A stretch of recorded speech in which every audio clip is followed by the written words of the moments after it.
Hi everyone, I'm Jorisar and this is the battle report for playoffs time at Apex Season 2. Our first best of 5 in the double elimination playoff bracket features global hopefuls EnVyUs taking on who many believe to be tournament favorites in the playoffs, Lunatic-Hai. Let's see how they got on. The teams couldn't have been closer in our first map. Shrine had both teams clashing over the point with control alternating, keeping the scores even. We saw EnVyUs Genji proving fatal without needing Blade, as well as watching Mickie's Diva explode back into relevancy just when it was needed. At the end of our first submap, it was Envy who reached 100% first, with Lunatic-Hai just shy at 99. Sanctum maintained the intensity of the match by opening up with a surprise Junkrat from Lunatic-Hai that caught Envy off guard, but didn't last long in the grand scheme of things. The point again had no true owner, flipping between the two teams back and forth. A clash of ultimates was the only resounding teamfight of this control map that left us with another close score of 100-93, this time in Lunatic-Hai's favor. Our final control point turned out to be a completely different affair to previous. The diversity of Lunatic-Hai's roster compositions came to life, starting Esca on Mei, for which EnVyUs had absolutely no answer to. Questions of Envy's ability to adapt on the fly and dig deep into their hero pools rang painfully true as the match progressed.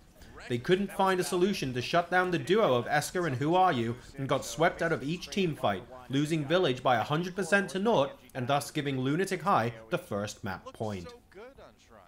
Moving on to Numbani, Lunatic-Hai's defensive stand managed to come back from deficit twice during difficult team fights. It was again the Mei walls from Esca that would turn the tide, along with key Winston ultimates from Miro that delayed and scattered the Envy offense. Whoru of course kept himself in the kill feed frequently, including a triple kill Dragon Blade that left the EnVyUs offense with minimal time after they finally captured point A. The defense was on the back foot after the payload started moving. Unable to stabilize, the cart chugged along and reached the second checkpoint to make its final approach. It was there that Lunatic-Hai steadied themselves. A tactical visor comboed with Miro's Earthshatter halted the offensive momentum, but the combined defensive effort in the end was not enough to keep Envy from reaching the end goal in overtime. We started the second half with Taimou trying to replicate his previous Hail Mary performance on a Widow that had us all with dropped jaws in the group stage. This time though, he couldn't capture lightning in a bottle, and Whoru stole the show. With no Dragon Blade available, he put on a clinic utilizing the full kit of his hero to decimate the defensive ranks, giving his team the point. The offense was on a roll now, and despite some stutter steps, the card continued on its journey. Its progress reached breakneck speeds on the final leg after Zunba flanked around with a graviton that deleted the backline in mere moments and allowed the card to get to the end zone.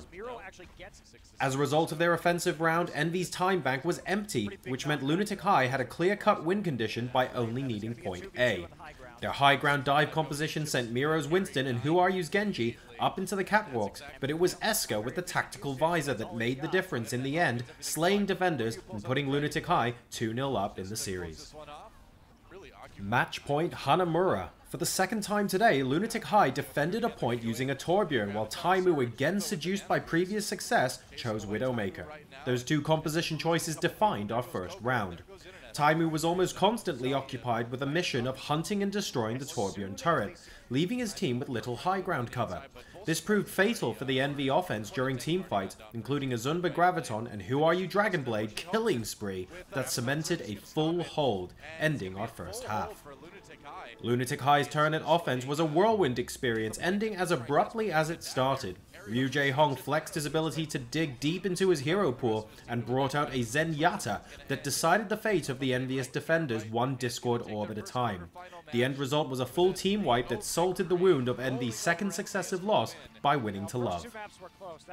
A second 3-0 defeat for EnVyUs in a row, but they're not out of the tournament yet. Lunatic-Hai advancing on into the winners match in the playoffs. To watch the next video, click here, and to subscribe to the channel, click here. Thanks for your likes and comments on the video in the meanwhile, and please don't forget to share. I'll see you for the next match.